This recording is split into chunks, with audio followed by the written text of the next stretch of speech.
Mi vida cambió la noche en que ella desapareció. Mi esposa, mi compañera, se convirtió en una sombra en la lista del asesino en serie que aterrorizaba la ciudad. La policía estaba desconcertada. Las pistas eran tan esquivas como el viento en un huracán.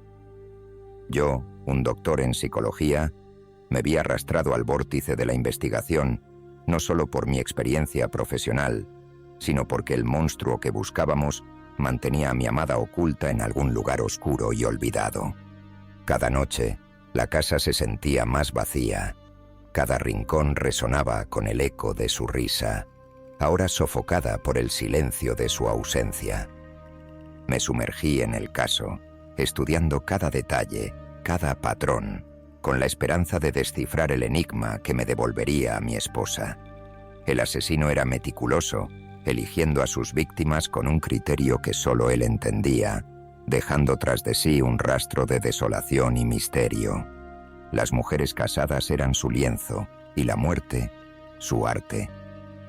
Pero detrás de esa fachada de locura había un método, una lógica retorcida que yo debía comprender. Noches en vela, días de búsqueda, y la sensación de que cada segundo que pasaba, ella se alejaba más. La policía me mantenía al margen, temerosos de que mi juicio estuviera nublado por el dolor, pero yo no podía.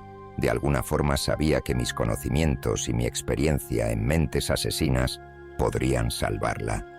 El asesino estaba ya detenido, pero en su huida tuvo un accidente y se encontraba en coma. Fue entonces cuando me propusieron utilizar una máquina del ejército para adentrarme en la mente del asesino y averiguar dónde se encontraba mi mujer. No lo dudé ni un segundo y acepté sin pensar en las consecuencias. Conectado a aquella mente asesina, un autobús apareció como un presagio, un vehículo solitario en medio de la desolación. 7 extraños me esperaban dentro, cada uno con su propia historia, cada uno con su propio dolor. No lo sabía entonces, pero aquel viaje nos llevaría a todos a enfrentar nuestros miedos más profundos, a mirar de frente a la oscuridad que se escondía en cada uno de nosotros.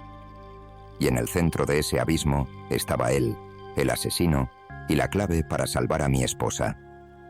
El autobús era un pequeño universo en movimiento, cada asiento ocupado por una historia viva. A mi lado, Luna, la artista con ojos de tormenta y manos que dibujaban nerviosismo en el aire. Frente a mí, Don Ricardo, el hombre de los crucigramas cuyas palabras se perdían entre las líneas entrecruzadas de su pasatiempo.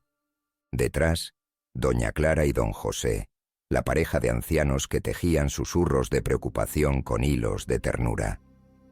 En el asiento trasero, Nico, el joven de los auriculares, cuya música era su escudo contra el mundo. Junto al conductor, Sofía, la mujer de negocios, cuya determinación se reflejaba en cada decisión, aunque sus ojos delataran la carga de sus elecciones. Y finalmente Raúl, el conductor, cuyas manos firmes en el volante eran el timón de nuestra nave incierta.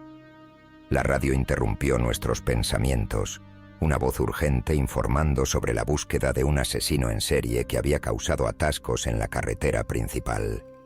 Raúl, con una mirada que consultaba a través del espejo retrovisor, sugirió un atajo por un camino de tierra. Nadie objetó. Todos teníamos nuestras razones para querer evitar demoras, aunque ninguno imaginaba que aquel desvío nos llevaría a un destino mucho más oscuro y sinuoso que cualquier atasco en la carretera. El camino de tierra nos condujo a la boca de un túnel que parecía tragarse la luz del día. Raúl detuvo el autobús ante la entrada y todos miramos el corredor oscuro que se extendía ante nosotros. Era una estructura antigua, con paredes de piedra que susurraban historias de un pasado olvidado, y aunque aquel túnel no aparecía en ningún mapa, la necesidad de avanzar era más fuerte que cualquier duda. Con una respiración colectiva, el autobús se adentró en el túnel. Las luces del vehículo apenas perforaban la oscuridad, y cada metro que recorríamos parecía devorar el sonido de nuestro motor. Luna comenzó a dibujar frenéticamente, como si intentara capturar la esencia del lugar antes de que nos consumiera por completo. Don Ricardo dejó su crucigrama a un lado. Su mirada ahora estaba fija en el vacío que nos rodeaba. El túnel se curvaba ligeramente y con cada giro, la sensación de estar atrapados en un bucle se intensificaba. Doña Clara rezaba en voz baja, mientras don José sostenía su mano con fuerza. Nico se quitó los auriculares, su música ya no era un refugio seguro. Y yo sentía como la realidad se desdibujaba, como si el tiempo y el espacio jugaran a ser dioses caprichosos en aquel corredor sin fin. Las horas parecían días y los días, sueños. No había salida, no había final. El túnel se repetía, un espejo de sí mismo, un eco que resonaba en la eternidad. Cada vez que creíamos ver la luz al final, era solo el reflejo de nuestra propia desesperación. Estábamos atrapados en un looping infinito, un laberinto de tiempo y espacio del cual no existía salida. La realidad se fragmentaba, y con ella, nuestras mentes.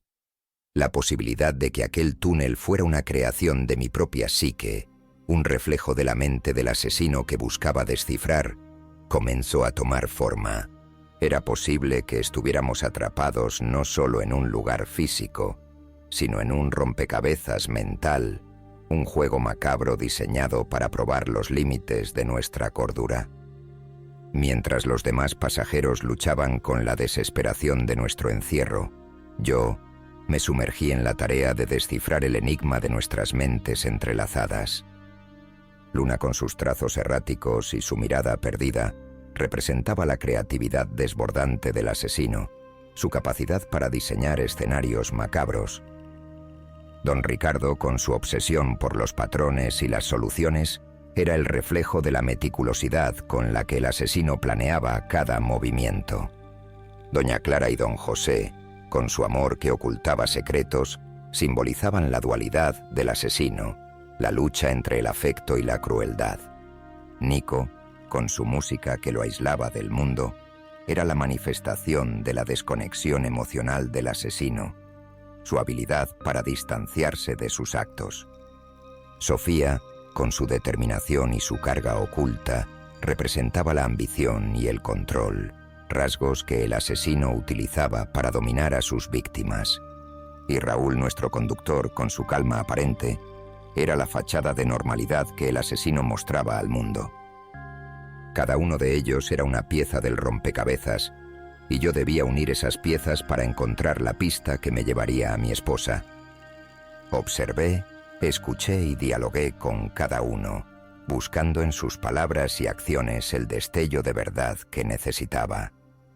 La tensión crecía, el miedo a lo desconocido nos envolvía, y en ese miedo esperaba encontrar la clave.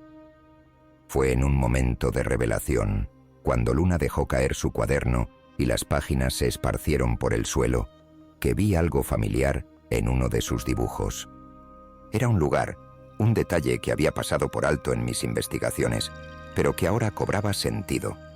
Un viejo almacén que el asesino había mencionado en una de sus llamadas distorsionadas a la policía. Un lugar que podría ser el escondite donde mantenía a mi esposa. Con cada personalidad del asesino reflejada en los pasajeros, comencé a entender la complejidad de la mente con la que estaba lidiando. Era un laberinto, sí, pero uno que ahora tenía una salida.